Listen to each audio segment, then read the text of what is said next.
সারা বিশ্বকে অবাক করে পৃথিবীর মানুষের সামনে ইরান যে প্রতিরোধের দৃষ্টান্ত তুলে ধরল, আগামী প্রজন্ম এই শিক্ষাকে বয়ে নিয়ে যাবে। বিশ্বের মানুষ অবাক হয়ে দেখল, যখন আমেরিকা হুমকি দিয়েছিল ট্রাম্প যে এক রাতের মধ্যে ইরানকে প্রস্তর যুগে নিয়ে যাবে, বম্বিং করে ইরানের সমস্ত বিদ্যুৎ কেন্দ্র, সমস্ত পুলগুলোকে ধ্বংস করে দেবে, তখন সেই ভয়ঙ্কর বোমাবর্ষণ G-52 থেকে শুরু করে mother of all bomb, bunker buster, যে কোনো সময়ে হামলা হবে। আমেরিকান এয়ারফোর্স ঢুকবে, ইসরায়েলি এয়ারফোর্স ঢুকবে, এটা জানার পরও ইরানের সাধারণ মানুষ, আবাল বৃদ্ধ বনিতা, তারা পাওয়ার সেন্টারগুলোর পাশে, বিদ্যুৎ কেন্দ্রের পাশে লাইন দিয়ে বসে পড়ল।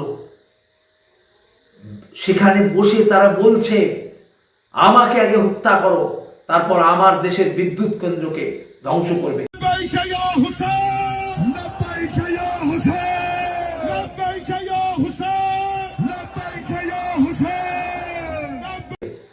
আমার দেশের স্থাপনাগুলোকে ধ্বংস করবে, আগে আমাকে মৃত্যু দাও, আমি মৃত্যুবরণ করতে রাজি তোমার বোমের কাছে, তারপর আমার দেশকে ধ্বংস করবে।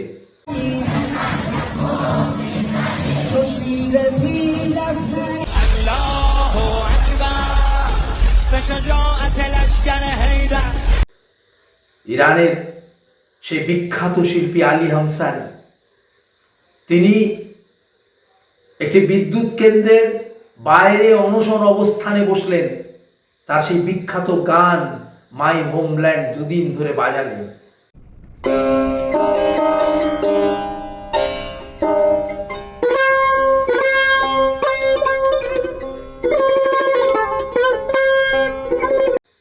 বোমার সামনে বুক পেতে দিল ইরানের দেশপ্রেমী জনগণ।